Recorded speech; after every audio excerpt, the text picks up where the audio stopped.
अस्सलाम वालेकुम खान। आज के लेक्चर में हम लोग क्रैश कोर्स का फर्स्ट टॉपिक डिस्कस करने वाले हैं, यानी कि क्लास 10 का जो फर्स्ट चैप्टर है सिंपल हार्मोनिक मोशन और आपके पास वेव्स का, उसका जो फर्स्ट टॉपिक है सिंपल हार्मोनिक मोशन और साथ साथ motion of mass attached to spring, इसको हम प्योरली एसएलओ बेस्ड डिस्कस करने वाले हैं, इसकी डिस्कशन करने वाले हैं और साथ साथ ई शीट पर प्रैक्टिस का भी तरीका सीखेंगे कि हम कैसे प्रैक्टिस कर सकते हैं। तो इस लेक्चर को स्किप नहीं करना यार, ठीक है? प्लीज हाथ देख रहे हो, स्किप नहीं करना, फुल देखना है। थोड़ा तेज करके देख लो, थोड़ा टाइम लगेगा लेकिन यह है कि कॉन्सेप्ट सही बन जाएगा। फर्स्ट ईयर तक की जो सिंपल हार्मोनिक मोशन के टॉपिक्स हैं वो भी तुम्हें आ जाएंगे, लेकिन अगर कि तुमने सही देखा, 3-4-5 बुक्स से हेल्प लेकर लेक्चर बना रहा हूँ, ठीक है ना, क्योंकि आपका ये लेक्चर काफ़ी डिटेल में मैंने सर्च करके बनाया है। और ये ऐसी सी डेरिवेशन जो बीच में की हैं टाइम पीरियड की और फ्रीक्वेंसी की, वो आपकी बुक में नहीं है, जो कि नॉर्मल बुक्स पढ़ाई जाती हैं। तो इसलिए कह रहा हूँ वीडियो को आपने स्किप नहीं करना। तो मेरे ख्याल से मेरी बातें समझ में आ चुकी हैं, तो फिर अपनी वीडियो को स्टार्ट करते हैं। अगर कि यूट्यूब पे देख रहे हैं तो चैनल को सब्सक्राइब करना और वीडियो को लाइक करना मत भूलिए। और सारी जो इस बुक की वीडियोस हैं और इस क्लास 10 की वीडियोस हैं, लेक्चर्स हैं, वो सारे के सारे फेस आपको मिल जाएंगे। तो इंशाल्लाह अगर कि आप सारे फॉलो कर लेते हैं और ये शीट प्रैक्टिस कर लेते हैं, तो ये मेरे ख्याल से 45 से 50 दिन का सारा काम है, कोर्स है, कवर कर लें पूरा साल। अगर नहीं भी पढ़ा तो ये अगर कर लेते हैं तो इंशाल्लाह 60+ मार्क्स आ जाएंगे। बट सिंसियरनेस और ये जो है ना कि आपने लेक्चर फुल वॉच करने, लेक्चर अगर स्किप हुए तो फिर आपको समझ में नहीं आएगी। ये मैं गारंटीड बात कहता हूँ कि 60+ मार्क्स ले लोगे, लेकिन अगर के जो टिप्स एंड ट्रिक्स बताता हूँ बीच में, अगर आप स्किप करेंगे तो आपको समझ में नहीं आएगा। तो मेरे ख्याल से ये पहला लेक्चर है तो आपको डिटेल में समझा दिए, तो प्लीज़ स्किप मत कीजिएगा, वीडियो को फुल वॉच करें। और आज का जो टॉपिक है सिंपल हार्मोनिक मोशन और आपके पास जो motion of mass attached to spring, वो जो है डिस्कस करेंगे। तो बढ़ते हैं अपने लेक्चर के तरफ, वीडियो को स्टार्ट करते हैं। तो ओके बच्चों, अब हमारे पास ये चैप्टर 10 है, यानी कि हमारे पास इस चैप्टर में हम लोग डिस्कस करने वाले हैं सिंपल हार्मोनिक मोशन को और वेव्स को। अब इसके बेसिकली 2 पोर्शन हैं, ठीक है? Let me explain. जो फर्स्ट पोर्शन है उसमें हम लोग सिंपल हार्मोनिक मोशन के बारे में पढ़ेंगे, जो सेकंड वाला है उसमें हम वेव्स के बारे में पढ़ेंगे। तो सबसे पहले जो कहानी है वो, अगर कि हम सिलेबस को देखते हैं, एसएलओ सिलेबस को, तो उसमें हमारे पास आउटलाइंस है और उसमें पहले जो पोर्शन है वो सारा का सारा जो है वो सिंपल हार्मोनिक मोशन का है, right? So we have to cover our simple harmonic motion first and then उसके बाद हम वेव्स को कवर करेंगे। तो सबसे पहले अगर कि सिंपल हार्मोनिक मोशन को समझना हो तो सबसे पहले उसके लिए वाइब्रेटरी मोशन को समझना जरूरी है। अब जो क्लास 9 से, सारे क्लास 9 पढ़ के आए हो, जाहिर सी बात है, ठीक है ना, ऐसा नहीं है कि सारे बस ऐसे ही आ गए हो। तो क्लास 9 के चैप्टर नंबर 2 में जो कि काइनेमैटिक्स है, राइट, उसमें जो ट्रांसलेशनल मोशन थे, वाइब्रेटरी मोशन थे, रोटेटरी मोशन वगैरह जो थे, उसमें वाइब्रेटरी मोशन आप लोगों ने पढ़ा हुआ होगा, या फिर अगर नहीं भी पढ़ा तो हम लोग यहाँ पर उसको देख लेंगे, ठीक है? अच्छा जी, वाइब्रेटरी मोशन हमें क्या कहता है? बेसिकली वाइब्रेटरी मोशन हमारे पास होता है the to and fro motion of a body about fixed point or at an equilibrium position, ठीक है? to and fro या बाज बुक इसको बैक एंड फोर्थ भी कहते हैं, ठीक है? तो इसमें कोई इशू नहीं है। लेकिन अगर के एक ऑब्जेक्ट टू एंड फ्रो अपनी मीन पोजीशन के अक्रॉस जो है वो इस तरह से मोशन करता है, जस्ट लाइक सिंपल पेंडुलम। इसकी एग्जांपल देखें तो हमारे पास मास अटैच्ड टू स्प्रिंग है, जिसको अभी हम अगले टॉपिक में, यानी कि इसी लेक्चर में एक डिटेल तरीके से डिस्कस करेंगे, ठीक हो गया? तो ऐसे में सबसे पहले आपके पास जो मास अटैच्ड टू स्प्रिंग है वो इसकी एक प्रैक्टिकल एक एग्जाम्पल है, और इसके अलावा एक सिंपल पेंडुलम और जो बॉल इन अ बाउल, ये तीनों जो हैं ये अलग अलग क्वेश्चंस हैं, यानी कि तीनों पर अलग अलग लेक्चर हम इस पर डिस्कस करेंगे और ये सीखेंगे कि हमारे पास जो वाइब्रेटरी मोशन है वो हमारे पास सिंपल हार्मोनिक मोशन में कैसे आता है। लेकिन सिंपल हार्मोनिक मोशन में आपको वाइब्रेटरी मोशन का पता होना चाहिए, बस अभी सिर्फ इतना ही सीखना है कि वाइब्रेटरी मोशन क्या होता है। वाइब्रेटरी मोशन हमारे पास basically to and fro motion of a body होता है, यानी कि अगर के एक ऑब्जेक्ट जो है, लेट्स से अगर के ये इसकी मीन पोजीशन है, ठीक है, ये इसकी मीन पोजीशन है और ये इस तरह से ऑसिलेट करता है, यानी कि अपने पोजीशन के अक्रॉस मूव करता है, तो इस मोशन को वाइब्रेटरी मोशन कहा जाता है। तो मैं उम्मीद कर सकता हूं कि आपको वाइब्रेटरी मोशन, जो कि क्लास 9 का टॉपिक है, क्लास 8 में ही पढ़ा होगा, वो अब क्लास 10 में इसकी एक रिवीजन जो है, एक रीकैप सा जो है वो आपको समझ में आ चुका होगा। वहां पर हमने डिफरेंट एग्जांपल दी थी, यहां पर जो है इसकी एग्जांपल वो भी हो सकती है, लेकिन हमने जो एग्जांपल पढ़नी है मैंने वही एग्जांपल लिखी है, mass attached to spring simple pendulum और उसके साथ साथ जो है मेरे पास बॉल इन अ बाउल। तो चलते हैं अपने एक जो फर्स्ट लॉन्ग क्वेश्चन है, यानी कि जो कॉम्प्रिहेंसिव क्वेश्चंस जो आपको मैंने पहले समझाया है कि हमने टॉपिक्स को कवर करना है उनकी तरफ, और उनको सीखते हैं कि हमने जो फर्स्ट जो क्वेश्चन है कॉम्प्रिहेंसिव उसमें कैसे अटेम्प्ट करना है ई शीट पर, उसकी प्रेजेंटेशन कैसी होनी चाहिए, अगर के लॉन्ग में आता है तो क्या करना है और शॉर्ट में आता है तो कैसे करना है, तो उसकी तरफ बढ़ते हैं। ओके बच्चों, अब हमारे पास जो आज का टॉपिक है यानी कि सिंपल हार्मोनिक मोशन, और उसमें specially mass attached to spring की बात करेंगे और उसको डिस्कस करेंगे। लेकिन उससे पहले, समझने से पहले हम ये सीख लेते हैं कि हमारे पेपर में क्वेश्चन कैसे आ सकता है या कैसे पूछा जा सकता है। तो ये क्वेश्चन मैंने इसको 3 टाइप से लिखने की कोशिश की है कि ये 3 तरीके से पूछा जा सकता है पास्ट पेपर के मुताबिक, ठीक है। ये जो क्वेश्चन है, जो फर्स्ट क्वेश्चन आपको नजर आ रहा है, यानी कि टॉपिक एक ही है, simple harmonic motion, mass attached to spring, लेकिन उसको 3 तरीकों से पूछा जा सकता है। तो उसके जो 3 क्वेश्चन है, उसमें पहला वाला जो क्वेश्चन है ये अभी रिसेंटली इस लास्ट ईयर आया था 2021 के पेपर में, और उसमें हमें कह रहे थे कि what is meant by simple harmonic motion, briefly explain necessary condition for it, और इसी तरह से था कि what are the necessary condition for simple harmonic motion. तो इस तरह का क्वेश्चन आया था, ठीक है ना। मैंने इसको वर्ड्स में लिखा था कि अपने वर्ड्स में लिखने की कोशिश की कि बच्चों को ये आइडिया हो कि क्वेश्चन के अगर वर्ड बदलाए जाएं तो कोई मसला नहीं होता। तो ये सिंपल हार्मोनिक मोशन के बारे में इस तरह से क्वेश्चन पूछा जा सकता है आपसे कि सिंपल हार्मोनिक मोशन क्या होता है और उसकी नेसेसरी कंडीशन क्या है। तो ये पहले हम डिस्कस करने वाले हैं। उसके बाद ये दोनों क्वेश्चन लॉन्ग में पूछे जाते हैं। बेसिकली जो क्वेश्चन नंबर 1 है ये शॉर्ट क्वेश्चन में आता है, ठीक है ना। ये शॉर्ट क्वेश्चन में आया था और शॉर्ट क्वेश्चन में पूछा जा सकता है कंडीशंस के बारे में। लेकिन अगर कि ये इस तरह से आता है कि what is meant by simple harmonic motion, simple harmonic motion क्या है, क्या कहलाता है, यानी कि उसमें आपने सबसे पहले इसकी स्टेटमेंट लिखनी है, वो मैं आपको बताऊंगा। और उसके बाद prove that mass attached to spring performs simple harmonic motion, मैंने यहाँ पर SHM लिखा है, ठीक हो गया। ये तो हो गया भाई हमारे पास, अगर क्वेश्चन आएगा तो ये शॉर्ट में आएगा, ठीक है। और ई शीट में 15 लाइंस में आपने इसको एडजस्ट करना है। तो 4 से 5 लाइनें आपके पास स्टेटमेंट की और बाकी 10 लाइनों में आपने कंडीशन करनी है। यार बार बाइक आगे मेरे ख्याल से बाहर नॉइस थोड़ा सा तुम्हें फील हो रहा होगा ना, खुदाया मत देख आया करो। इस वक्त तकरीबन जो है ना ये 12:30 के टाइम हो रहा है, ठीक है ना, सर्दियों की रातें, और पता नहीं ये बाइक पे इस वक्त क्या कर रहे हैं यार, रात को घूम रहे फिर रहे हैं, ठीक है। क्या पता हो कोई और मखलूक ना आई हो, ठीक है ना, ऐसा ना हो कि कोई और मखलूक फिर रही हो और मैं कह रहा हूँ इंसान फिर रहे हैं। भाई आवाज आ रही होगी आपको मेरे ख्याल से थोड़ी बहुत। खैर ये जो अगला वाला है ये आपके पास जो है what is meant by simple harmonic motion and prove that mass attached to spring performs SHM, मतलब कि सिंपल हार्मोनिक मोशन परफॉर्म करता है मैथ्स अटैच्ड टू स्प्रिंग। तो ये क्वेश्चन आता है आपके पास लॉन्ग में, ठीक है।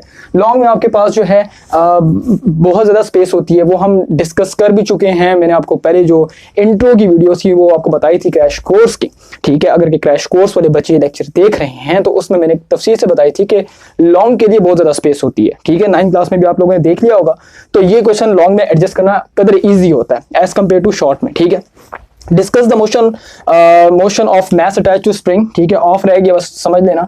Discuss the motion of mass attached to spring, आपने मैथ्स अटैच्ड टू स्प्रिंग का मोशन जो होगा वो डिस्कस करना है कि वो सिंपल हार्मोनिक मोशन कैसे होता है। हेडिंग के साथ कैसे लिखना है, जो नोट्स फॉरवर्ड करूंगा उसमें देख लेना कि आपके पास ये जो मतलब कि हेडिंग्स है इनका आपने लॉन्ग में ख्याल रखना है। शॉर्ट में भी हेडिंग्स होनी चाहिए, लॉन्ग में भी होनी चाहिए। तो ये 3 तरीके से क्वेश्चंस घुमा फिरा के अल्फाज आपको पूछे जा सकते हैं। कॉन्सेप्ट सारा का सारा वही होगा। SLO बेस्ड हम मतलब के लेक्चर में डिलीवर कर रहा हूँ और मैंने 2 से 3 बुक्स से मटेरियल इकट्ठा किया है। इनफैक्ट 2 नोट्स भी देखे, तो 3, 4, 5 जगहों से मतलब कि मटेरियल इकट्ठा करके यहाँ पर डिस्कस करूंगा और जो मेरे नोट्स हैं वो जो फॉरवर्ड करूंगा वो इंशाल्लाह आपको खुद ही समझ आ जाएगा कि आपके पास जो है सिंपल हार्मोनिक मोशन की डिटेल कैसी है। थोड़ा सा लेक्चर बड़ा होने वाला है क्योंकि उसकी वजह ये है कि मैं आराम से डिटेल में समझाना चाहता हूँ। आप तो ये जो वीडियो है इसको थोड़ा सा स्पीड में देख लें तो ज्यादा अच्छे से समझ में आएगी, लेकिन स्किप नहीं करना, ठीक हो गया। तो चलते हैं अपने फर्स्ट क्वेश्चन की तरफ। और ये 2 क्वेश्चन एक जैसे हैं तो मैं सिर्फ 2 कराऊंगा और 3 वाला आप खुद लिख लेंगे, इतना मुश्किल नहीं है। और जो फर्स्ट वाला है ये मतलब कि मैं आपको एक्सप्लेन करूंगा तो आपने जो है इसको फिर समझ के इसको फिर रिप्रोड्यूस करना है, ठीक हो गया। तो चलते हैं क्वेश्चन नंबर 1 की तरफ। तो ओके बच्चों, अब अगर कि मुझे सिंपल हार्मोनिक मोशन को समझना है तो मुझे इसकी डेफिनेशन से हेल्प लेनी होगी कि मेरे पास बेसिकली सिंपल हार्मोनिक मोशन होता क्या है, ठीक हो गया ना। यानी कि अगर मैं इसकी डेफिनेशन को समझ जाता हूं तो मेरे लिए बाकी टॉपिक को समझना काफी ज्यादा इजी हो जाएगा, राइट। सो इसकी मैंने यहाँ पे 2 डेफिनेशन लिखी है, यानी कि बुक्स में 2 डेफिनेशन लिखी जाती हैं और आपके पास जो है मैं जो रेकमेंड करता हूँ ये फर्स्ट डेफिनेशन है, लेकिन दूसरी भी डेफिनेशन आप लिख सकते हैं, कोई इशू पेपर में नहीं होगा। तो देख लेते हैं कि इस डेफिनेशन डेफिनेशन है बेसिकली हमें कहा क्या जा रहा है, इसमें बेसिकली हमें कहा जा रहा है कि that type of vibratory motion in which acceleration of the body is directly proportional to the displacement. यानी कि इसको यहां तक जो है हम लोग रोकेंगे कि आपके पास जो है directly proportional to the displacement का मतलब क्या होता है। ठीक है, आपके पास कह रहे हैं कि वो वाइब्रेटरी मोशन, यानी कि वाइब्रेटरी से हमने जो शुरू में क्या पढ़ा है टू एंड फ्रो मोशन, वो वाइब्रेटरी मोशन जिसमें ऑब्जेक्ट का जो एक्सेलरेशन है वो डिस्प्लेसमेंट की क्या हो, डायरेक्टली प्रोपोर्शनल हो। डायरेक्टली प्रोपोर्शनल का मतलब क्या हो रहा है कि अगर मिसाल के तौर पर आप लोग जो है एक ऑब्जेक्ट को मीन पोजीशन से, ठीक है, अब आगे जो है इसको थोड़ा सा लेके जाएंगे कि पहले नंबर पर एक्सेलरेशन जो है वो डिस्प्लेसमेंट के क्या है, हमारे पास डायरेक्टली प्रोपोर्शन है। डिस्प्लेसमेंट ज्यादा होगी एक्सेलरेशन ज्यादा आएगा, डिस्प्लेसमेंट कम होगी एक्सेलरेशन हमारे पास कम आएगा। और इसके साथ साथ फ्रॉम द मीन पोजीशन मतलब ये हुआ कि अगर के हम एक ऑब्जेक्ट को मीन पोजीशन से स्ट्रेच कर रहे हैं, लेट्स से एक स्प्रिंग है, ठीक हो गया, आगे जाके हम देखेंगे उसको प्रैक्टिकली ट्रीटमेंट में हम देखेंगे कि अगर हमारे पास एक ऑब्जेक्ट है, लेट्स से स्प्रिंग है, उसको हम वो रेस्ट में रखा हुआ है, ठीक है, मौजूद है, हम उस पर जैसे मतलब कि फोर्स अप्लाई करते हैं तो ऐसे में क्या होगा कि जितने ज्यादा आपके पास ये डिस्प्लेसमेंट अपनी मीन पोजीशन से कवर करेगा तो ऐसे में हमारे पास क्या होगा, उतना ही ज्यादा हमारे पास एक्सेलरेशन होगा। लेट्स से अगर के डिस्प्लेसमेंट इतनी सी है तो एक्सेलरेशन हमारे पास कम होगा, लेकिन अगर हमारे पास डिस्प्लेसमेंट ज्यादा है तो एक्सेलरेशन भी ज्यादा होगा। तो आपने इसको याद करने के लिए पैसिव वे में रखना है कि acceleration is directly proportional to displacement. मतलब ये कि डिस्प्लेसमेंट बढ़ा रहे हैं तो एक्सेलरेशन भी बढ़ रहा है। मतलब ये कि अगर के एक ऑब्जेक्ट को मीन पोजीशन से हमने क्या किया है, लेट्स से ये आपके पास जो है स्प्रिंग है और ये इसके साथ कोई मैस लगा हुआ है, ठीक है, ये इसकी मीन पोजीशन है, और अगर कि मैं इसको यहां से डिस्प्लेस करके, ठीक है, यहां पर लेकर आता हूं तो ऐसे में मेरे पास क्या हो गया, दरमियान में ये डिस्प्लेसमेंट है। अब जितनी ज्यादा डिस्प्लेसमेंट होगी उतना ही ज्यादा ये एक्सेलरेशन इसमें प्रोड्यूस होगा। अगर कि डिस्प्लेसमेंट कम है तो आपके पास इसमें एक्सेलरेशन भी कम प्रोड्यूस होगा। इसके साथ साथ कह रहे हैं and is always directed toward the mean position. मतलब ये कि एक्सेलरेशन की दो बातें, आपने सिंपल हार्मोनिक मोशन को, पूरे सिंपल हार्मोनिक मोशन को समझना है तो दो बातें, एक जो कि मैंने बता दी कि डिस्प्लेसमेंट यानी कि मीन पोजीशन, वो पोजीशन जहां पर वो रेस्ट में है, आप उसको स्ट्रेच करते हैं तो जितना ज्यादा डिस्प्लेसमेंट होगी उतना ही ज्यादा एक्सेलरेशन होगा, जितनी कम डिस्प्लेसमेंट होगी उतने ही आपके पास कम एक्सेलरेशन होगा, पहली बात। दूसरी बात यह कि acceleration is always directed toward the mean position. मतलब ये कि अगर के ऑब्जेक्ट आपने इस तरफ से इस तरफ स्ट्रेच किया, ठीक है, आपने फोर्स लगाई इस ऑब्जेक्ट को, आपने स्प्रिंग को ये मैस को स्प्रिंग से इस तरफ आपने इसको खींचा, स्ट्रेच किया, तो ये ऑब्जेक्ट जो है इसकी डायरेक्शन वापस क्या होगी, मीन पोजीशन की तरफ जाने के लिए होगी ना। मतलब कि अगर आपने इसको खींचा या आप इसको कंप्रेस करें तो आप इसको मीन पोजीशन से क्या लेके जा रहे हैं, दूर लेके जा रहे हैं। जितनी ज्यादा डिस्प्लेसमेंट इसको कवर कराएंगे मीन पोजीशन से उतना ही ज्यादा एक्सेलरेशन आएगा। तो ये अगर कि हम इसको इस डायरेक्शन में लेके जाते हैं तो ये ऑब्जेक्ट जो है वापस अपनी मीन पोजीशन पर आना चाहता है। ये मैं आगे डिस्कस करूंगा तफसील से, ठीक है, उसकी टेंशन नहीं लेनी, लेकिन हम डेफिनेशन को समझते हैं। तो डेफिनेशन को याद करने के दो पॉइंट हो गए। पहली जो डेफिनेशन है ना, पहले नंबर पर acceleration is directly proportional to displacement. Displacement ज्यादा एक्सेलरेशन ज्यादा, डिस्प्लेसमेंट कम एक्सेलरेशन भी कम, पहली बात। दूसरी बात ये acceleration is always directed toward the mean position, right. मतलब ये हुआ कि आपके पास जो बॉडी का एक्सेलरेशन है वो क्या होगा, वो मीन पोजीशन के डायरेक्टेड होगा। आपकी बॉडी जो है वो मोशन के कहां पर जाने की कोशिश करेगी, आपकी बॉडी मीन पोजीशन की तरफ जाने की कोशिश करेगी। और ये हमारे पास एक निशानी होती है कि एक्सेलरेशन क्या है, आपकी मीन पोजीशन की तरफ है। तो ये दो बातें अगर आपको याद है तो आप सिंपल हार्मोनिक मोशन या SHM आप कभी भी नहीं भूलेंगे, ठीक हो गया। पहली बात दोबारा रिपीट कर रहा हूं कि acceleration is directly proportional to displacement, ठीक है। दूसरी बात acceleration is directed toward the mean position. दो बातें याद हो गई, सिंपल हार्मोनिक मोशन ले लो। वो कहते हैं ना, एक मीम चल रही होती है, कहते ले ले ले ले, वो वही हिसाब है कि बस सिंपल हार्मोनिक मोशन ले ले, ठीक है, ले लो सिंपल हार्मोनिक मोशन की दो बातें, सिंपल हार्मोनिक मोशन ले ले लेने वाली बात है। सेकंड डेफिनेशन जो है, बाज बुक्स इस तरह से लिखती हैं इसको, तो हमने इस तरह भी लिख दिया। मैंने कहा बच्चों का ये हो कि सर हमें थोड़ा सा बता दें। Simple harmonic motion occurs when the net force is directly proportional to displacement. इन्होंने एक्सेलरेशन का वर्ड हटाकर नेट फोर्स कह दिया। न्यूटन सेकंड ऑफ मोशन, अपने जो न्यूटन अंकल थे उन्होंने न्यूटन सेकंड ऑफ मोशन हमें क्या बताया था, ये माइक की तार मेरे पाँव में फंस रही है, सॉरी, ठीक है, अच्छा जी। Newton second law of motion में आपके नेट फोर्स जो था वो एक्सेलरेशन के डायरेक्टली प्रोपोर्शन था। क्या था? डायरेक्टली प्रोपोर्शन था। उसमें उसने कहा था कि जब आप फोर्स लगाते हैं तो एक्सेलरेशन प्रोड्यूस होता है। ठीक है, तो यहां पर एक्सेलरेशन वही बात है, नेट फोर्स जो है, दूसरे लफ्जों में ऊपर जो हमने सीखे ना एक्सेलरेशन ही है, लेकिन यहां पर नेट फोर्स है। ठीक हो गया। Net force is directly proportional to displacement from the mean position and always directed toward the mean position। वही बातें हैं, बस एक्सेलरेशन को किससे रिप्लेस कर दिए? नेट फोर्स से रिप्लेस कर दिए। तो मतलब ये हुआ कि आपके पास जो एक्सेलरेशन है वो किससे रिप्लेस हो गया? नेट फोर्स से। तो net force is directly proportional to displacement, पहली बात। दूसरी, net force is always directed toward the mean position. बस एक्सेलरेशन का वर्ड हटाकर नेट फोर्स बता दिए, नेट फोर्स लगा दिए। जाहिर सी बात है ना कि आपके पास ये इस ऑब्जेक्ट पर फोर्स लग रही है तो ही एक्सेलरेशन प्रोड्यूस हो रहा है। पता नहीं कितना सामान मैंने नीचे रखा हुआ, पाँव के नीचे कभी क्या आ रहा है कभी क्या आ रहा है। ठीक है, अच्छा जी, सो माइंड मत कीजिएगा। ठीक है, मैं काफी नेचुरल वे में पढ़ाता हूँ, सच सच बताता हूँ। ठीक है, पाँव में मेरी सॉक्स आ रही हैं, सॉक्स रखी हुई मैंने नीचे। ठीक है, सर्दी है, सही। तो आपके पास जो है नेट फोर्स जो है वो डायरेक्टली प्रोपोर्शन आपके पास डिस्प्लेसमेंट की, पहली बात। दूसरी, directed toward the mean position. Second definition में नेट फोर्स की बात है, पहले वाले में एक्सेलरेशन की। तो ये जो मैं रेकमेंड करता हूँ ये डेफिनेशन लिखने के लिए पेपर में। ठीक है, ये फर्स्ट वाली। सेकंड वाली मैं रेकमेंड नहीं करता, क्योंकि वो बाज बंदा होगा वो कहेगा नहीं भाई तूने एक्सेलरेशन क्यों नहीं दिखा यहाँ पर। बाज होते हैं वो चिमड़ जाते हैं ना, मैंने पेपर चेक किए हैं ना, तो मुझे पता होता है कि वो साइड पर फेडरल बोर्ड में वो सिस्टम होता है, वो कहते हैं कि ये मौजूद है, तो वो कहते हैं नहीं यार ये चीज मौजूद नहीं, और कीवर्ड होने चाहिए। कीवर्ड यहाँ पर क्या है? एक्सेलरेशन। देखो कीवर्ड ये समझ लो। अच्छा ठीक है, पहले तो तुम ऐसी डेफिनेशन लिखो जो बुक में मौजूद हो। ठीक है, एक्सेलरेशन, वाइब्रेटरी मोशन, बड़े बड़े मोटे मोटे लफ्ज है ना, इनको कीवर्ड बोलते हैं।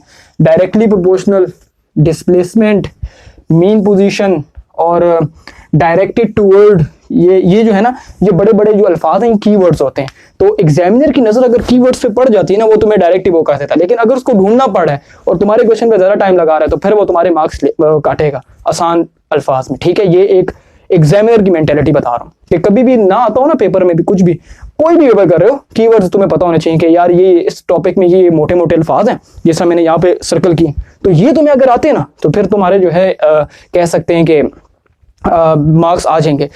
अपने अल्फाज में जिसे कहते हैं लिखने का जो मेथड होता है, तो कीवर्ड्स की मदद से लिखा जाता है। ठीक है, लेकिन डेफिनेशन में रिस्क नहीं दिया करो, statements definitions as it is लिखा करो। हाँ, बाकी जो है वो आप जो एक्सप्लेनेशन है थ्योरी वो आप कर सकते हैं। ठीक है, कीवर्ड्स की मदद से। तो मेरे ख्याल से डेफिनेशन समझ आ चुकी हैं, आसान अल्फाज हैं। पहली definition, acceleration is directly towards the acceleration is directly proportional to displacement. दूसरी वाली, acceleration is directed toward the mean position. पहली डेफिनेशन में एक्सेलरेशन की दो बातें की हैं, और दूसरे में नेट फोर्स की बात की हुई है। सामने से मैं हट जाता हूँ, नेट फोर्स की बात की, net force is directly proportional to displacement, और दूसरी बात है कि net force is directed toward the mean position. तो आपका टॉपिक हो गया। तो मेरे ख्याल से ये टॉपिक की डेफिनेशन क्लियर हो चुकी है। अब जाते हैं इसकी कंडीशन पर कि हमारे पास कौन कौन सी नेसेसरी कंडीशन है जिनकी मदद से ऑब्जेक्ट सिंपल हार्मोनिक मोशन करेगा।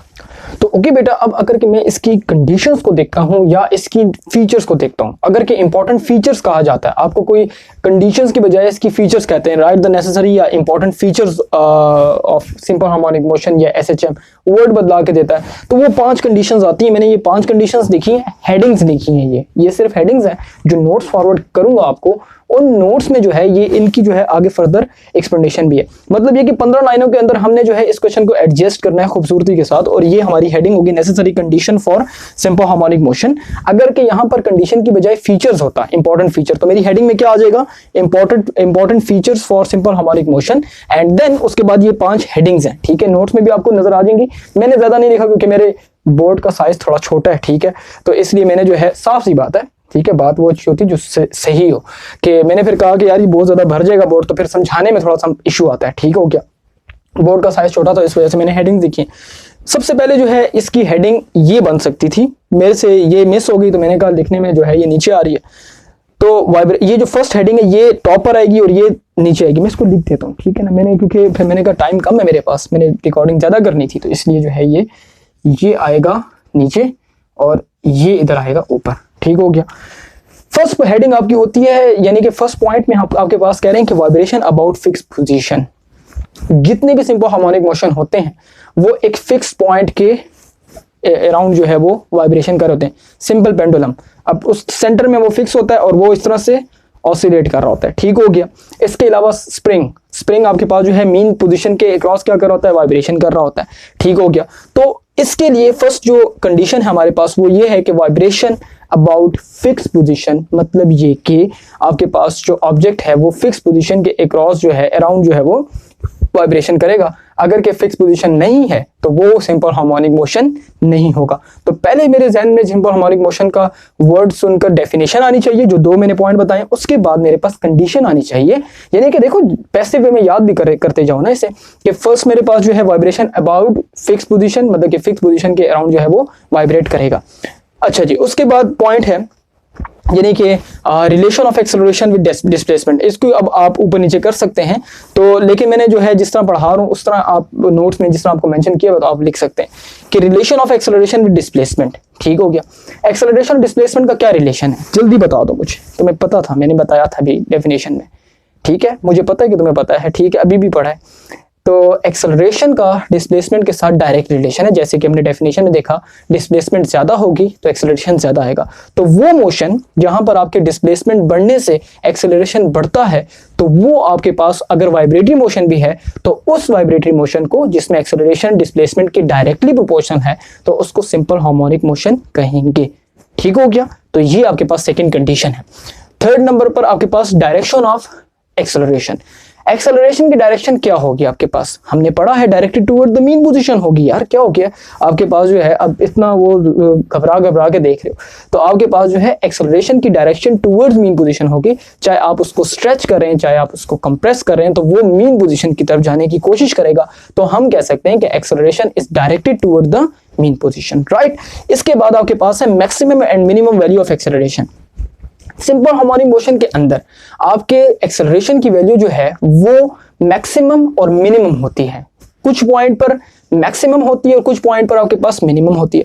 तो अगर के हमारे पास ये कंडीशंस जो मैं अभी आपको बताऊंगा अगर के सेटिस्फाई करती है, तो फिर उस मोशन को हम लोग कहेंगे कि वो हमारे पास सिंपल हार्मोनिक मोशन है। जस्ट से फॉर एग्जांपल मेरे पास ये सिंपल पेंडुलम है, ठीक है, और ये इस तरह से मेरे पास लेट से ऑसिलेट कर रहा है। ठीक हो गया, ये मेरे पास पेंडुलम है।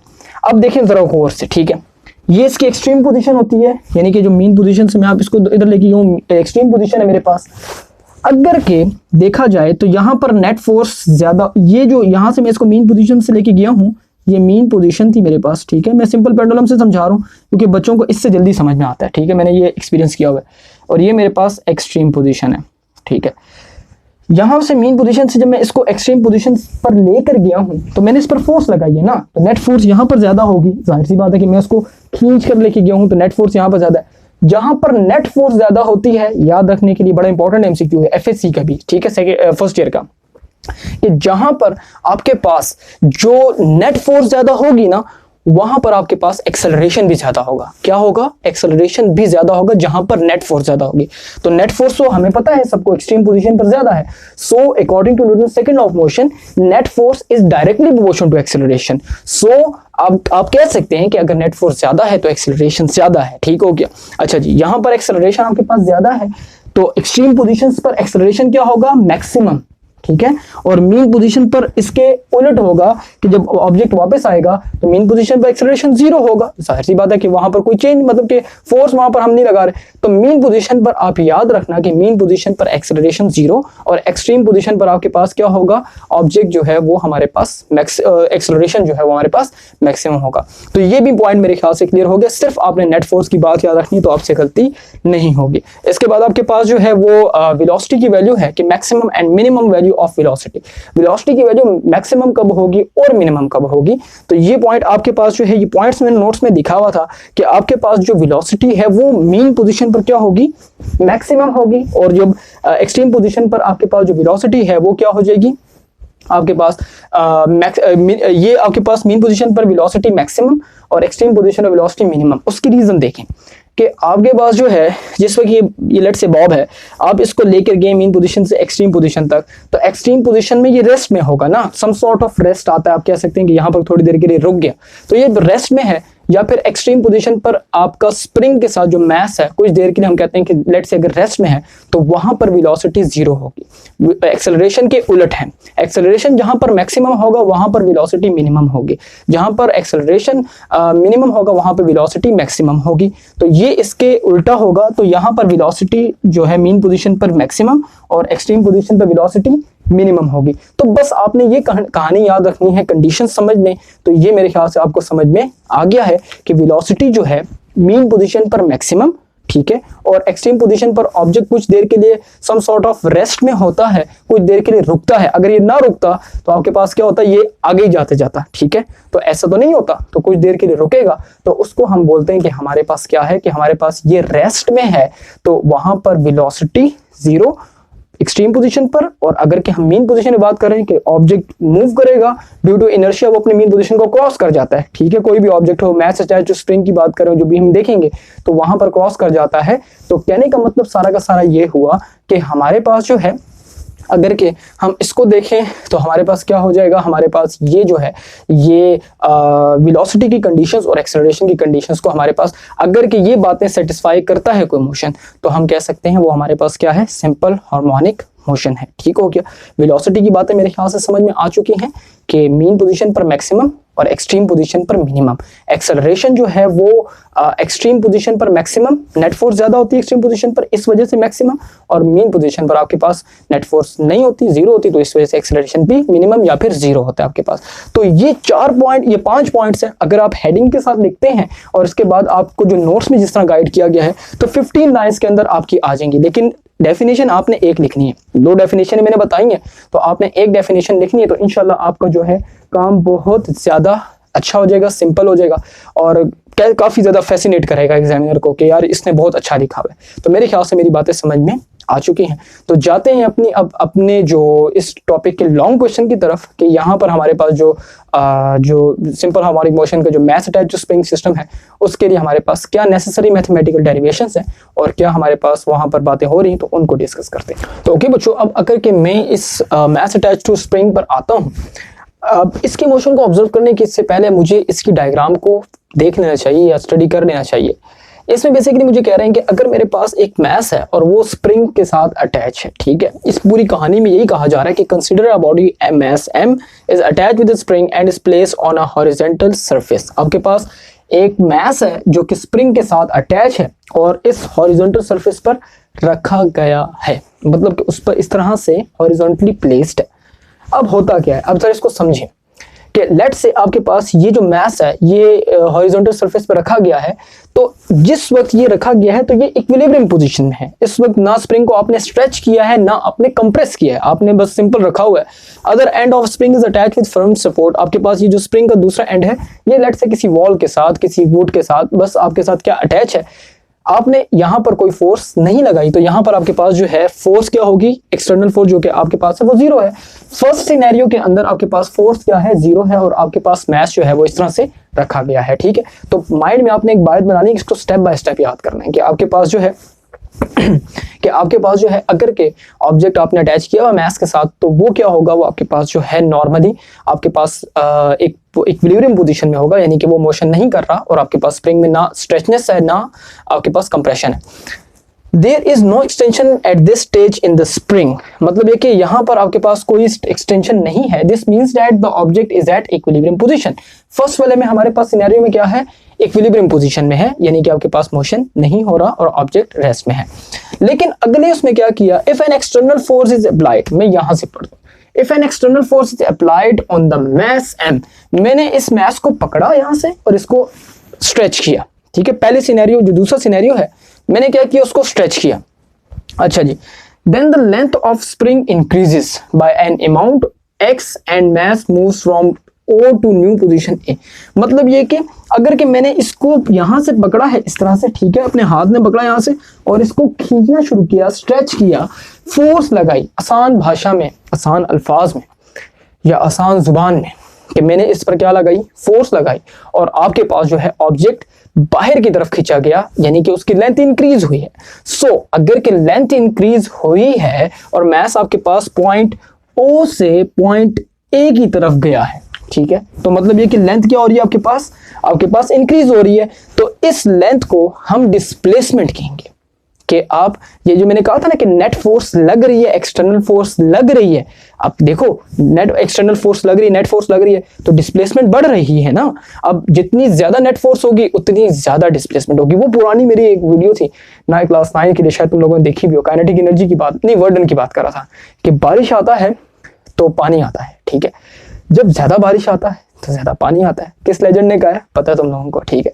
तो ये भी वही हिसाब है कि फोर्स ज्यादा लगाएंगे अनटिल और अनलेस कि तुम स्प्रिंग ही ना तोड़ दो या स्प्रिंग को बिल्कुल स्ट्रेट ना कर दो। स्टील का होता है वो बिल्कुल स्ट्रेट हो जाता है, तो खराब नहीं करना स्टील को। अंडर उसकी जो इलास्टिक लिमिट है आपने क्या करना है, काम करना है, और ये हुक्स लॉ के तहत होता है। लेकिन पहले हम इस सिनेरियो को समझ लेते हैं कि मैंने लेट्स से इसको जो है पॉइंट ओ से ए तक क्या किया, स्ट्रेच किया, और उसके बाद ये जो है which is called extreme position. अब ये जो है मेरे पास ए जो है, ये ए मेरे पास एक्सट्रीम पोजीशन है, ए भी एक्सट्रीम पोजीशन है, बी भी एक्सट्रीम पोजीशन है। लेकिन मैं सिर्फ समझाने के लिए, मैथमेटिकल डेरिवेशन करने के लिए इतना काफी है, आप भी बस इतना ही लिखें।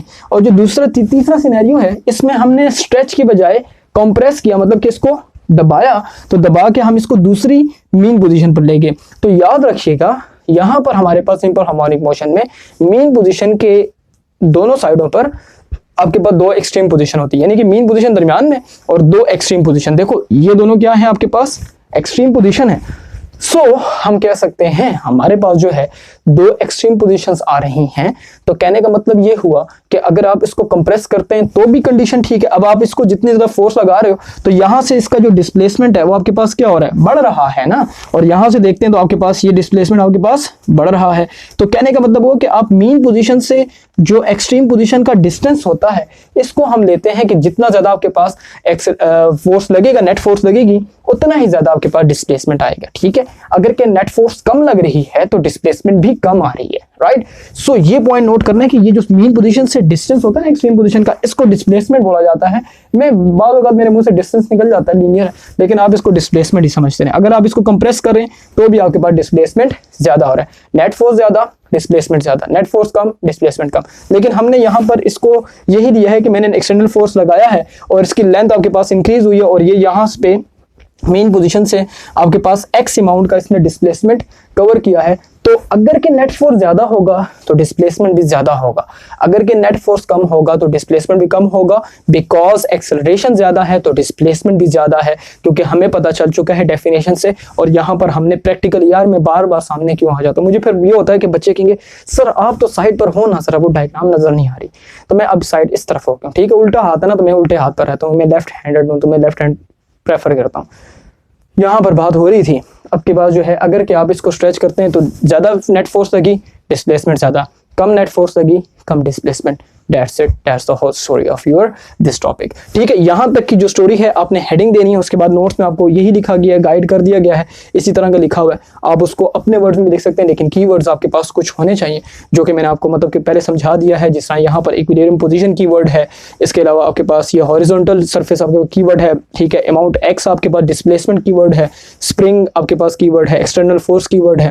तो ये अल्फाज आप यूज करके अपने वर्ड्स में थ्योरी को भी लिख सकते हैं, ठीक हो गया। तो चलते हैं अपनी अगली मतलब कि इसी को आगे प्रोसीड करते हैं। मैं बोर्ड इरेज करता हूं और उसके बाद फिर मैं आपको बताता हूं। तो ओके बच्चों, अब अगर कि हम देखते हैं कि हमारे पास जो है इसकी आगे जिस वक्त हमने बात की एक्सटर्नल फोर्स की, ठीक है ना, मैंने जो एक्सटर्नल फोर्स लगाई है, तो यहां पर जो एक्सटर्नल फोर्स है वो हुक्स लॉ के तहत बताई जा सकती है। हमने हुक्स लॉ पढ़ा था क्लास 9 के अंदर कि अगर के मैं किसी ऑब्जेक्ट पर यानी कि इलास्टिक मटेरियल पर, स्प्रिंग पर फोर्स लगाता हूं तो जितनी ज्यादा फोर्स लगेगी उतनी ज्यादा डिस्प्लेसमेंट या फिर उसके अंदर स्ट्रेन प्रोड्यूस होगा। Stress is directly proportional to strain वाली बात है। स्ट्रेस आपके पास फोर्स होती है, स्ट्रेन आपके पास उसके अंदर जो लेंथ के अंदर चेंज आता है। तो यहाँ पर देखिए कि अगर मिसाल के तौर पर मैंने इस ऑब्जेक्ट को यहाँ से इस पर फोर्स अप्लाई की है तो इसकी जो लेंथ है वो मेरे पास इंक्रीज हुई है। So we can say that according to Hooke's law the external force applied on the spring is directly proportional to increase in length. मतलब ये कि आपने क्या किया, आपने एक ऑब्जेक्ट पर फोर्स अप्लाई की और उसकी लेंथ क्या हो गई है, इंक्रीज हो गई है, ठीक है ना। लेंथ इंक्रीज का मतलब ये देखो जनरली बात है कि स्प्रिंग एक्सटेंड स्ट्रेच होगा, उसकी लेंथ इंक्रीज हो जाएगी, ठीक है। तो आसान अल्फाज में मैंने कह दिया कि फोर्स एक्सटर्नल, ये फोर्स एक्सटर्नल मैंने इस तरह से लिखा है, ठीक है। ये फोर्स बड़ा है और ये एक्स टी जो ये सबस्क्रिप्ट में है, नोट्स में आपको नजर आ जाएगा, ठीक है। अच्छा जी, एक्सटर्नल में है और F external is directly proportional to x, मतलब ये कि अगर कि हम बात करते हैं कि अगर हमने एक्सटर्नल फोर्स बढ़ाई है तो जितनी ज्यादा वो करें तो उतनी ज्यादा डिस्प्लेसमेंट आपके पास आ रही है, मीन पोजीशन से ये उतना ही दूर जाएगा हमारे पास। सो हम कह सकते हैं कि प्रोपोर्शनलिटी का साइन मैं हटाता हूं तो मेरे पास क्या लगेगा, मेरे पास के लगेगा, यानी कि स्प्रिंग कांस्टेंट लगेगा। सो आपके पास जो है external force is equals to k x, मतलब ये कि आपके पास यहाँ पर प्रोपोर्शनलिटी जब भी हटती है, प्रोपोर्शनलिटी हट जाएगी तो आपके पास कांस्टेंट लगता है। तो यहाँ पर कांस्टेंट का नाम है वेयर के is constant and also called spring constant. ये हर एक स्प्रिंग का अपना होता है। अगर कि आपके पास स्प्रिंग कांस्टेंट ज्यादा है तो मतलब ये कि स्टिफनेस ज्यादा है स्प्रिंग की। अगर कि कोई सख्त स्प्रिंग है तो उसका स्प्रिंग कांस्टेंट भी ज्यादा होगा। और अगर कि आपके पास कोई स्प्रिंग ऐसा है जो कि नरम है, यानी कि सॉफ्ट है, स्टिफनेस कम है, तो उसका स्प्रिंग कांस्टेंट भी कम होगा आपके पास। हम अमूमन देखते हैं गाड़ियों के अंदर जो आपके पास शॉक्स होते हैं, तो उन शॉक्स एब्जॉर्बर जो होते हैं आपके पास, उनके जो स्प्रिंग होते हैं वो उनकी स्टिफनेस काफी ज्यादा होती है, तो कह सकते हैं कि उनका स्प्रिंग कांस्टेंट ज्यादा है। यानी कि अगर हम इसके मुकाबले में एक पेन की डिस्कस करते हैं, ये पेन मेरे पास यहाँ पर पड़ा, मेरे ग्लासेस गिर गई हैं। अच्छा जी, ये स्प्रिंग इसके अंदर जो होता है इसकी स्टिफनेस अब आपके पास कम है, दोनों स्प्रिंग है लेकिन आपके पास एक की स्टिफनेस ज्यादा और दूसरे की स्टिफनेस कम है, यानी कि सख्ती कम है। तो जिसकी ज्यादा होगी उसका स्प्रिंग कांस्टेंट ज्यादा, जिसकी कम होगी तो उसकी स्प्रिंग कांस्टेंट भी कम होगा। सो हमारे पास ये स्प्रिंग कांस्टेंट हो गया और ये रिलेशन है कि F force is directly proportional to displacement. अगर कि आपके पास फोर्स ज्यादा होगी, डिस्प्लेसमेंट ज्यादा होगी, वही बारिश वाली कहानी है, बारिश ज्यादा आएगा पानी ज्यादा आएगा तो बस कम आएगा तो कम पानी आएगा, ठीक है। अच्छा जी, स्प्रिंग कांस्टेंट के बारे में लिखा हुआ है कि it's a ratio of external force acting on a spring to the increase in length is called spring constant। अगर कि मैं सिर्फ स्प्रिंग कांस्टेंट की बात करूं, इसके बाद आपने हुक्स लॉ के बाद ये लिखने के बाद हेडिंग देने के बाद ये सारा लिखेंगे, नोट्स में आपको नजर आ जाएगा। उसके बाद स्प्रिंग कांस्टेंट लिखना आपने, the ratio of external force acting on a spring to the increase in length is called spring constant. Mathematically आपके पास जो है के जो है ये एफ एक्सटर्नल डिवाइड बाय आपके पास क्या हो जाएगा एक्स, यानी कि इसी के को निकालना है तो मैं एक्स को क्या कर दूंगा, डिवाइड कर दूंगा, तो मेरे पास ये रिलेशन आएगा, ठीक है। ये रिलेशन आ रहा है और इसका अगर के ऐसा यूनिट निकालना हो स्प्रिंग कांस्टेंट का तो आपने क्या करना है, आपने लिखना है फोर्स की जगह न्यूटन और डिवाइड में आपके पास एक्स की जगह मीटर। 100 मीटर ऊपर लेके जाएंगे तो न्यूटन पर मीटर आपके पास क्या आएगा, ऐसा unit of spring constant. So that's the whole story. आपके पास ये पूरी की पूरी स्टोरी थी और हम कह सकते हैं कि हमारे पास ये हुक्स लॉ आ गया, स्प्रिंग कांस्टेंट आ गया और इसके साथ साथ ये डायग्राम जो है, ये डायग्राम मतलब के साथ साथ चलती जाएगी। तो मेरे ख्याल से आपको मेरी बातें समझ में आ रही हैं। और पहले नंबर पर हमने इसकी बेसिक एक्सप्लेनेशन दी, उसके बाद हुक्स लॉ, ये लॉन्ग क्वेश्चन चल रहा है, ठीक है। पेपर में लॉन्ग क्वेश्चन जिस तरह आएगा तो आपने पूरी कहानी फिर डालनी होगी, ये पूरी कहानी देखनी होगी। मेरे ख्याल से ये 2021 के पेपर में आ चुका है लॉन्ग क्वेश्चन। सो आपके पास जो है स्प्रिंग कांस्टेंट फिर लिखेंगे, उसके बाद फिर आप ये इस तरह से नोट्स में आपको नजर आ जाएगा। तो मेरे ख्याल से यहाँ तक की कहानी आपको समझ में आ चुकी है, ठीक है। अब जाते हैं आगे और इसकी फर्दर जो रिस्टोरिंग फोर्स है, यानी कि हुक्स लॉ की जो हमने फोर्स लगाई है तो वही आपके पास एक्चुअली रिस्टोरिंग फोर्स भी होगी जब हम फोर्स हटाएंगे। तो कहने का मतलब है कि उसको आगे जाके डिस्कस करते हैं। तो ओके बच्चों, अब हमारे पास आता है रिस्टोरिंग फोर्स, राइट। मतलब ये कि मैंने अगर के एक मैस को स्ट्रेच कर दिया है, ठीक है, अगर कि मैंने स्ट्रेच किया है तो इसका मतलब ये हुआ कि मेरे पास वहां पर रिस्टोरिंग फोर्स होगी जिसकी वजह से ये वापस भी जाएगा। जाहिर सी बात है, ये वापस जा रहा है तो उसमें फोर्स रिस्टोर हुई है। तो मेरे पास जो फोर्स होगी एक्सटर्नल फोर्स, उसको मैं रिस्टोरिंग फोर्स कह सकता हूं, क्योंकि मेरे पास जितनी फोर्स ज्यादा होगी उतनी रिस्टोरिंग फोर्स भी ज्यादा होगी। अगर मेरे पास फोर्स एक्सटर्नल फोर्स कम होगी तो रिस्टोरिंग फोर्स भी कम होगी। तो फोर्स को मैं आपके जो हुक्स लॉ में इसको जनरल मैंने एफ कह दिया और इसको मैंने कह दिया रिस्टोरिंग फोर्स ऑलवेज पुशेस और pulls the object performing oscillatory motion towards the mean position. मतलब ये कि आपके पास जो ये कह सकते हैं मेरे पास जो रिस्टोरिंग फोर्स है वो क्या होगी, वो मेरे पास ऑब्जेक्ट को जो मीन पोजीशन की तरफ जो है या तो पुश करेगी या फिर पुल करेगी। अगर कि आपके पास इसको स्ट्रेच किया हुआ है तो ये इसको मतलब कि अपनी तरफ क्या करेगी, पुल करेगी, खींचेगी, ठीक है। पाकिस्तानी हम लोग हैं, देसी लोग हैं, आधी आवाम जो है हमारी ये पुश एंड पुल में कंफ्यूज होती है। अक्सर कभी देखा हो रेस्टोरेंट के बाहर या किसी डोर पर लिखा होता है पुश एंड पुल, तो आधी आवाम तो इसमें कंफ्यूज होती है कि ये पुश को अपनी तरफ करना है, खींचना है या फिर धक्का देना है, ठीक है। तो अगर किसी को नहीं पता, ठीक है, आसान लफ्जों में, ये कोई वो नहीं कह रहा, ठीक है, बाज़ औक़ात होता ही है कि बंदा कंफ्यूज हो जाता है। पुल का मतलब होता है अपनी तरफ खींचना आसान अल्फाज में, और पुश का मतलब होता है धकेलना या फिर दूर करना अपने से। सही हो गया, पुल खींचना, पुश दूर करना। ये इस पर मीम थी, मैं इसलिए मैं डिस्कस करूं, मैंने मीम देखी थी कहीं पर, सही है। तो आपके पास जो ये रिस्टोरिंग फोर्स क्या करेगा, ऑलवेज पुशेस और पुल्स। आपके पास यहाँ पर अगर कि इस सिनेरियो में देखें तो ये क्या करेगा, इसे अपनी तरफ पुल करेगा मीन पोजीशन की तरफ, और अगर यहाँ पर देखें तो इसको ये पुश करेगा कि ये क्या करे, मीन पोजीशन की तरफ जाए। तो रिस्टोरिंग फोर्स का काम ही ये होता है कि जब आपने एक्सटर्नल फोर्स हटा दी है तो रिस्टोरिंग फोर्स के तहत वो क्या करेगा, मीन पोजीशन की तरफ जाएगा। अब चाहे सवाल ये है कि अगर आपके पास वो स्ट्रेच हुआ है तो उसको वो पुल करेगा, रिस्टोरिंग फोर्स पुल करेगी, और अगर कि वो कंप्रेस्ड है तो आपके पास क्या करेगा, उसको जो है पुश करेगा कि वो मीन पोजीशन की तरफ जाए। तो रिस्टोरिंग फोर्स ऑलवेज पुशेस और push the object performing oscillatory motion towards mean position. जो ऑब्जेक्ट आपके पास ऑसिलेटरी मोशन कर रहा है उसको मीन पोजीशन की तरफ पुल या फिर पुश करेगा। अच्छा जी, अब हमारे पास if displacement is x of mass m then restoring force is, आपके पास अगर के डिस्प्लेसमेंट x है मास m की, तो हमारे पास जो रिस्टोरिंग फोर्स होगी वो क्या होगी, F is equal to minus kx। मतलब ये कि जो वही हुक्स लॉ है, ये जो माइनस साइन है ये शो कर रहा है कि जो आपकी फोर्स है वो क्या है, directed toward the mean position. उसकी कोशिश ये है, फोर्स की, रिस्टोरिंग फोर्स की कोशिश ये है कि ऑब्जेक्ट कहाँ जाए, मीन पोजीशन पर जाए।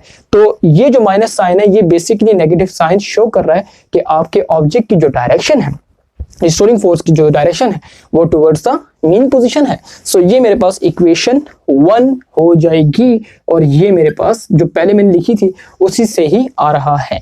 ठीक हो गया। इसके बाद Newton second law of motion मेरे पास क्या होता है, Newton second law of motion होता है मेरे पास F is equal to ma।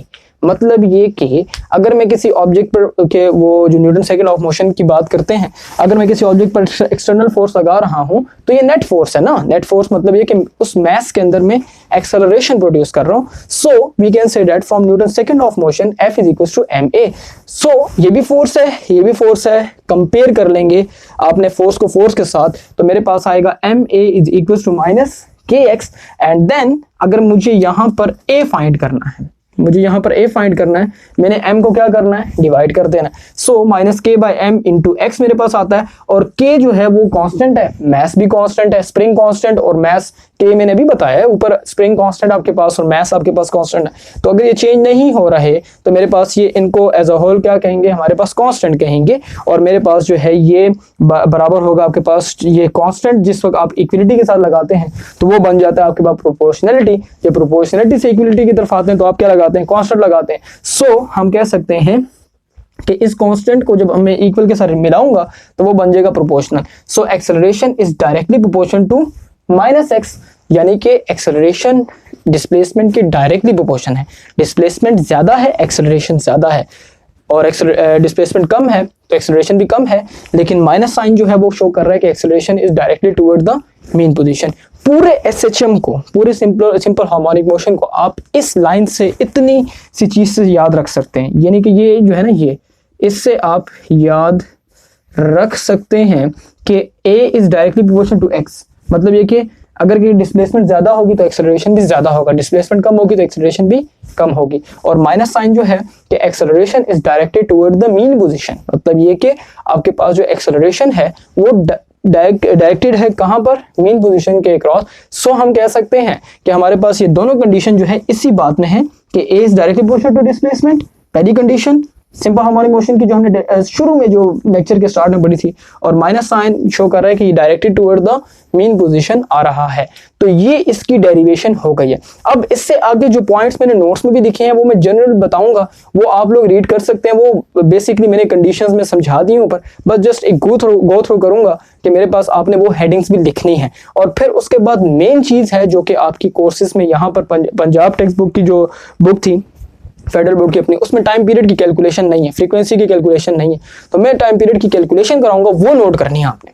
हो सकता है इस दफा शॉर्ट क्वेश्चन आ जाए उसका, तो आपने क्या करना है कि आपने वो चीजें भी कवर करनी है जो कि आपकी बुक में नहीं है लेकिन एसएलओ के सिलेबस में है। तो मेरी बात मेरे ख्याल से समझ में आ रही है, समझ रहे हो ना थोड़ी बात, तो ये आपने करना है। तो चलते हैं अपनी मजीद हेडिंग्स की तरफ और उनको कवर करते हैं। इसके बाद बेटा आपके पास फर्दर हेडिंग्स हैं, और ये इसकी एक्सप्लेनेशन आप नोट्स में रीड कर लेंगे, अपने वर्डिंग में लिखिएगा पेपर में। नोट्स वाले वर्ड्स लिखते हैं तो भी रट्टा मार के भी लिखते तो भी ठीक है, सही है, क्योंकि वो बड़ी जगहों से मटेरियल गैदर करके ना यूज हुआ है, तो आप लिख सकते हैं, ये आज़ादी है, मेरी तरफ से परमिशन है। लेकिन क्रिएटिविटी अपने अंदर लेके आओ। फर्स्ट ईयर में क्या करोगे, फिर सेकंड ईयर में क्या करोगे, सीखो। मैं सिखा रहा हूँ ना कीवर्ड्स का यूज करना अपने वर्ड्स में। देखो अंग्रेजी थोड़ी सी जानते हो, इंग्लिश थोड़ी सी जानते हो, तो अपने वर्ड्स में इनको एक्सप्लेन करना। नोट्स में आपको एक्सप्लेनेशन दी हुई है। Vertical forces acting on the mass attach with the spring. आपके पास ये जो मैस है इसके ऊपर जो वर्टिकल फोर्सेस है, मिसाल के तौर पर सिर्फ आपके पास ये सिनेरियो है आपके पास, ठीक है ना। लेट्स से आपके पास ये जो मोशन हो रहा है ये हॉरिजॉन्टल मोशन हो रहा है। देखो ये जो आपके पास होता है, एक होता है एक्स एक्सिस और एक होता है वाई एक्सिस। यहाँ पर बात हो रही है वाई एक्सिस की, वर्टिकल मोशन।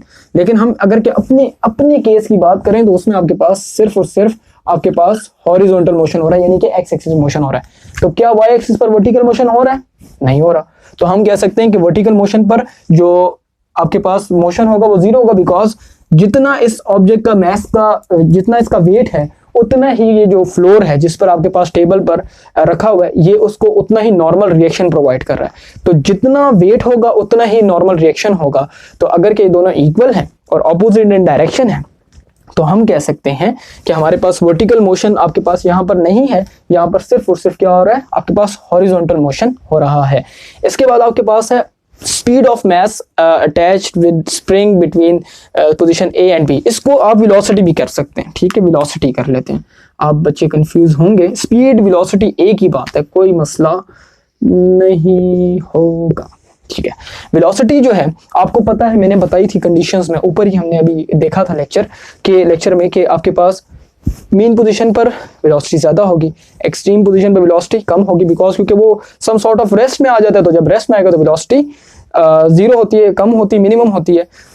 तो हम कह सकते हैं यहाँ पर वेलोसिटी क्या है, ए पॉइंट पर वेलोसिटी कम है, बी पॉइंट पर वेलोसिटी कम है, लेकिन यहाँ पर ओ पॉइंट पर, इस पॉइंट पर आपका वेलोसिटी क्या है, ज्यादा है। जब ये ऑसिलेशन कर रहा होगा, ऐसा ना हो कि मैस यहाँ पर रखा हो और आपने बिल्कुल उसको डिस्टर्ब नहीं किया, ये सोच रहे हो कि भाई वेलोसिटी तो वहां पर ज्यादा होनी चाहिए थी और यहाँ पे ज्यादा हो क्या, ज्यादा क्यों नहीं है, प्रॉब्लम कहाँ है। तो प्रॉब्लम यहाँ पर है कि प्रॉब्लम समझने में, जब ये ऑसिलेशन कर रहा होगा तब की बात कर रहा हूँ, ठीक है ना। आपके पास जिस वक्त ऑसिलेशन करेगा तो एक्सट्रीम पोजीशन पर आपके वो वेलोसिटी क्या हो जाएगी, जीरो हो जाएगी, और मीन पोजीशन पर आपके पास जो है वेलोसिटी मैक्सिमम होगी, यानी कि जब उसको क्रॉस करेगा तो मैक्सिमम वेलोसिटी से, स्पीड से क्रॉस करेगा।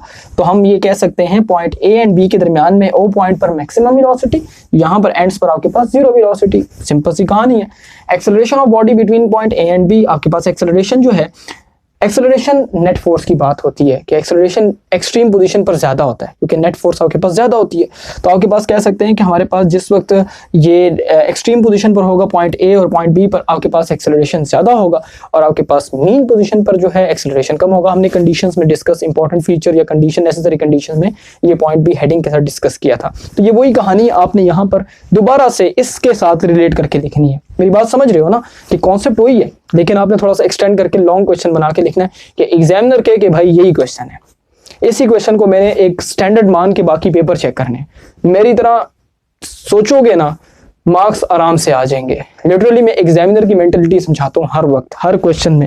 एग्जामिनर एक क्वेश्चन को आइडियल ले लेता है कि यार ये क्वेश्चन इस तरह का है, अगर मैं किसी दूसरे बच्चे ने सिंपल सा लिखा हुआ तो वो सोचता ये है कि यार अच्छा एग्जामिनर होगा तो दोनों को बराबर मार्क्स देगा। लेकिन अगर कोई थोड़ा सा जिसे कहते हैं क्रैक माइंडेड बंदा होगा, कहेगा अगर मैं इसको ज्यादा मार्क्स, इस बराबर मार्क्स देता हूँ, 5 नंबर बराबर देता हूँ, तो उस बंदे के साथ ज्यादती हो जाएगी जिस बंदे ने बहुत अच्छा लिखा हुआ है। समझ रहे हो मेरी बात। तो पेपर अपना ऐसा बनाओ कि यार एग्जामिनर के बस यही पेपर है, समझ में आ रही है बात, ये नहीं कि यार यही पेपर है और इसी को मैंने आइडियल लेके बाकी जो है कैलकुलेशन, बाकी जो है मार्क्स देने, कैलकुलेशन पर नहीं क्यों कहता हूँ, आपने मार्क्स देने, ठीक है। तो कहने का मतलब है कि पेपर को आपने प्रेजेंटेशन वाइज, मटेरियल वाइज ऐसा रखना है कि हेडिंग ज्यादा हो और आपका जो मटेरियल नजर आ रहा है। नोट्स में अगर क्वेश्चंस को देखते हो तो अगर इस तरह ही आंसर करते हो, स्ट्रेट फॉरवर्ड बात करो, क्रैश कोर्स की ज्यादातर ये बच्चे वीडियो देखेंगे तो आप लोगों को मार्क्स मिल जाएंगे। आपस की बात है ये, समझ में आ रही बात मेरी। जाते हैं अपने टाइम पीरियड पर और टाइम पीरियड को भी कैलकुलेट करते हैं। तो ओके बच्चों, अब हम अपने आ चुके हैं टाइम पीरियड की कैलकुलेशन पर। मोस्ट प्रोबेबली ये क्वेश्चन शॉर्ट में भी आ जाए कि calculate the time period for mass attached to spring, आपके पास इसके लिए आ सकता है, या फिर आपके पास जो है सिंपल पेंडुलम का अपनी कैलकुलेशन है। तो लेकिन आपके पास जो है ना, मतलब कि बेसिक अंडरस्टैंडिंग होनी चाहिए, ठीक है, इसकी। तो ये आपकी जो पहले बुक थी उसमें आपके पास ये नहीं था, तो आप लोगों ने इसको एक्स्ट्रा से प्रिपेयर करना है। थोड़ा सा बर्डन होगा, पर मैं समझ सकता हूँ आपके साथ, आपकी फीलिंग समझ सकता हूँ, आपके दुख में थोड़ा सा बराबर का शरीक भी हूँ, ठीक है। अच्छा जी, सही है, थोड़ा सा जख्मों पर मरहम लगाने की कोशिश की है, ठीक है। सबसे पहले आपने ये करना है कि आपने जो एक्सेलरेशन है वो आपके पास होती है minus k by m x आपके पास, राइट। मतलब ये कि अगर के हम देखते हैं तो हमारे पास बेसिक क्या आ रहा है आपके पास, ये जो हमने रिलेशन अभी भी डिराइव की है, ए is equal to minus k by m x था एंड देन हमने के बाय एम को कांस्टेंट ले लिया था। तो ये तो हमें इक्वेशन पता है, ठीक है ना। तो इस कांस्टेंट को हमने कह दिया, के बाय एम को हमने इसी तरह रहने दिया और इसको हमने इक्वेशन 1 कह दिया। And we also know that आपके पास वी आल्सो हैव, सॉरी, यहाँ पर हमारे पास कांस्टेंट होता है ना आपके पास, सिंपल आपको पता है कि इसकी जगह हम कांस्टेंट लगाते हैं, लेकिन यहाँ पर इस कांस्टेंट को थोड़ा सा आपने नाम देना है और इस कांस्टेंट को आपने ओमेगा स्क्वायर कहना है, ठीक है। क्या कहना है? ओमेगा स्क्वायर कहना है। अब ये आपकी बुक में नहीं है, लेकिन आपने एक तरह का आसान लफ्जों में कहूँ तो याद रखना है इसे, ठीक है। इसको हम कर लेते हैं फिलहाल, ये फर्स्ट ईयर की चीज है, बुक में नहीं थी, आपने इसको रट्टा कर लेना है, यानी कि ये आपके पास, मैं रेकमेंड नहीं करता यार, सीधी सी बात है, लेकिन बास चीज़ों पर मैं कह देता हूँ कि यार फिलहाल फॉर द टाइम बीइंग आप इसको याद कर लो, क्योंकि बाज़ों का, अब मिसाल के तौर पर ग्रेविटेशन कांस्टेंट की वैल्यू थी जी की, तो वो हम याद करते थे। अब अगर कि मैं इसकी एक्सप्लेनेशन में चला गया तो हम अपने उस डोमेन से बाहर चले जाएंगे, मतलब कि फिर हम उसको एक्स्ट्रा से कवर करेंगे जिनकी कोई जरूरत नहीं है चीज़ों की। लेकिन अगर आप सिर्फ ये चीज़ याद रख सकते हैं कि इस कांस्टेंट को आपने क्या कहना है कि लेट से ओमेगा स्क्वायर कहते हैं, ठीक है। इस कांस्टेंट की वैल्यू है बस ओमेगा स्क्वायर। इसी इक्वेशन को, यानी कि जो आपने a is equal to minus constant x कही थी, उसको आप ओमेगा स्क्वायर कहते हो, ठीक हो गया। अच्छा जी, इस ओमेगा स्क्वायर, इस ओमेगा की जो वैल्यू होती है सिर्फ ओमेगा की, इसको हम कहते हैं 2 पाई एफ, ठीक है। क्या कहते हैं? 2 पाई एफ। मतलब ये कि ये मेरे पास एंगुलर फ्रीक्वेंसी होती है, omega is our angular frequency. ये फर्स्ट ईयर में इसका जो है ना लिंक ही जाएगा, थोड़ा बहुत आपको वहां पर बताया जाएगा, बल्कि काफी डिटेल में बताया जाएगा, ठीक है। एंगुलर डिस्प्लेसमेंट भी पूरा चैप्टर है सर्कुलर मोशन का, वहां पर angular displacement, angular velocity, angular acceleration. तो यहाँ पर आपने ओमेगा को पहले आपने याद रखना है कि ओमेगा स्क्वायर आपके पास कांस्टेंट है एंड ओमेगा आपके पास किसके बराबर है? 2 पाई एफ। इस W के सिंबल को ना इस तरह से, इसको मैथ्स में तुम लोग पढ़ते नहीं हो यार, वो ओमेगा जो है क्यूब रूट ऑफ यूनिटी वाले में, ये वही ओमेगा है। इसको ओमेगा जो है वो 2 पाई एफ के बराबर होगा, इसको एंगुलर फ्रीक्वेंसी कहते हैं। अब फ्रीक्वेंसी हमें पता है कि टाइम का रेसिप्रोकल होती है। टाइम का मतलब कि आप 1 पे डिवाइड करोगे तो वो फ्रीक्वेंसी के बराबर होगा। तो आपने क्या करना है कि आपने फ्रीक्वेंसी की जगह 1/t पुट करना है, तो 2 पाई बाई टी बन जाएगा, यानी कि ओमेगा किसके बराबर आएगा? 2 पाई बाई टी के। सबसे पहले आपने याद रखा ओमेगा स्क्वायर को, आपने इसी इक्वेशन को ले लिया और आपने कह दिया कि ये कांस्टेंट किसके बराबर? ओमेगा स्क्वायर के। लेकिन इस ओमेगा स्क्वायर को डिराइव करने के लिए सबसे पहले ओमेगा की वैल्यू होनी चाहिए। ओमेगा जो है वो आपके पास 2 पाई एफ के बराबर होता है। किसके बराबर होता है? 2 पाई एफ। अब 2 पाई एफ आपके पास जो है ये फ्रीक्वेंसी, एफ फ्रीक्वेंसी है और 2 पाई आपके पास एंगल है। सो एफ जो है ये टी पर डिवाइड करेंगे, मतलब कि फ्रीक्वेंसी टी टाइम का रेसिप्रोकल होता है, यानी कि 1 बाई टाइम आता है। सो 2 पाई डिवाइड बाई टी आ रहा है। अब आपने क्या करना है कि आपने ओमेगा का स्क्वायर ले लिया, तो आपके पास स्क्वेयरिंग बोथ साइड आप कहेंगे, आप यहाँ पर कहेंगे कि स्क्वेयरिंग बोथ साइड्स आप करेंगे, तो आपके पास क्या होगा कि ये ओमेगा स्क्वायर और ये 2 का स्क्वायर 4, पाई का square pi square and T का स्क्वायर आपके पास टी स्क्वायर आएगा। अच्छा जी, अब ये आ गया आपके पास पुटिंग इन अबव। आपने क्या करना है कि ये जो आपके पास ओमेगा स्क्वायर की वैल्यू है ये आपने पुट करनी है यहाँ पर, ठीक है। ओमेगा स्क्वायर की जगह आप जिस वक्त पुट करेंगे तो आपके पास आएगा 4 pi square divide by T square into x and then x is equals to आपके पास minus 4 pi square divide by T square into x। अब ये भी एक्सेलरेशन की इक्वेशन है और ये भी इक्वेशन 1 भी एक्सेलरेशन की है। आपने क्या करना है, आपने दोनों इक्वेशंस को, इक्वेशन 1 और इक्वेशन 2 को कंपेयर कर देना है, यानी कि एक्सेलरेशन और एक्सेलरेशन आपके पास क्या आ रहा है? सेम आ रहा है, यानी कि इक्वल आ रहा है। तो आपने क्या किया कि आपने दोनों को सेम किया and then minus k by m x is equal to minus 4 pi square divide by T square x and then आपके पास ये जो है इस तरह से कंपेयर करना है। यानी कि इस इक्वेशन को थोड़ा सा, ये जो पोर्शन है ना, ये जो कॉलम आपको नजर आ रहा है यार, ये आपने थोड़ा सा याद करना है। सीधी सीधी बात है, हमारे पास टाइम कम है और हमें कोर्स कवर करके अपना जो है वो 60 प्लस स्कोर करना है। तो उसके लिए जो जो बातें बता रहा हूँ बस कवर करते जाओ, उसको फॉलो करते जाओ, इंशाल्लाह 60 प्लस मार्क्स आ जाएंगे, ठीक है। आपने क्या करना है, ओमेगा स्क्वायर कांस्टेंट, ओमेगा 2 पाई एफ के बराबर एंड एफ आपके पास 1 बाई टी के बराबर and then 2 pi divide by T, जबानी जरा करने की कोशिश करो, 2 pi divide by T omega के बराबर है। ओमेगा स्क्वायर चाहिए तो आपने इसका स्क्वायरिंग कर लेना, तो आपके पास 2 पाई का square 4 pi square and T का स्क्वायर आपके पास टी स्क्वायर, तो 4 pi square divide by T square and then उसके बाद क्या होता है 4 pi square divide by T square into x and then आपने क्या किया कि आपने दोनों ये इक्वेशन बना ली और ये इक्वेशन आपके पास 1 आ रही है। आपने दोनों इक्वेशंस को कंपेयर करना है। माइनस माइनस कैंसिल हो जाएगा, k बाय एम एक्स और 4 pi square divide by T square x आ रहा है आपके पास। इसको सॉल्व करने के बाद आपने क्या करना है, आपने t फाइंड करना है। तो t को रीअरेंज करके टी स्क्वायर को वहां पर लेके चले जाएं, बाकी सारी वैल्यूज को m यहाँ से डिवाइड से यहाँ पर आकर क्या हो जाएगा, मल्टीप्लाई हो जाएगा, k यहाँ पर आकर डिवाइड हो जाएगा। तो m मल्टीप्लाई हुआ था, k डिवाइड हुआ, और मेरे पास ये इस तरह से taking square root both side, ये कैंसिल हो जाएगा आपके पास स्क्वायर रूट से, ये कैंसिल। एंड देन इसका जब लेंगे 4 का स्क्वायर रूट लेंगे तो 2 आएगा, पाई का स्क्वायर रूट लेंगे पाई आएगा, m बाई k का लेंगे तो m by k under root आ जाएगा। तो ये वो फॉर्मूला है जो कि आपकी बुक में डायरेक्ट गिवन है, लेकिन इसकी डेरिवेशन आपके पास यहाँ से ऐसे होती है। देखो पैसिव वे में याद करने की कोशिश करते हैं, मैं सामने आ गया हूँ, ठीक है आपके। अब जरा समझते हैं। सबसे पहले आपके पास इक्वेशन क्या थी एक्सेलरेशन की, a is equal to minus k by m x, आपके पास ऐसा ही था ना, ठीक है। यार मेरे बाल मेरे मुंह पर गिर रहे हैं, सॉरी उसके लिए, मेरे बाल आज बहुत ज़्यादा ख़राब है और मैंने कंघी करने में टाइम नहीं लगाया, इसलिए जो है ना बाल बिगड़े हुए नजर आ रहे हैं। शुरू करते हैं। a is equal to minus k by m x आपके पास, ठीक है। मतलब ये कि ये वो इक्वेशन है जो हमने पहले डिराइव की थी, तो इसको कह देना इक्वेशन 1, पैसिव लर्निंग। अच्छा, a is equal to minus k by m into x, ये इक्वेशन 1 हो गई, ठीक है। इसके बाद मैंने कहा था कि k बाय एम आपके पास कांस्टेंट होता है ना, तो हमने कांस्टेंट एक ले लिया, तो a is equal to minus constant x आपके पास इंटू एक्स। आपके पास कांस्टेंट की वैल्यू आपके पास क्या है, कांस्टेंट की वैल्यू यहाँ पर ओमेगा स्क्वायर है। अब आप एक नई इक्वेशन ले रहे हैं और ओमेगा स्क्वायर आपके पास क्या है, ओमेगा आपके पास जो है, आपने ओमेगा स्क्वायर कांस्टेंट ले लिया। अब ओमेगा जो है वो बेसिकली आपके पास एंगुलर फ्रीक्वेंसी है। क्या है, एंगुलर फ्रीक्वेंसी है।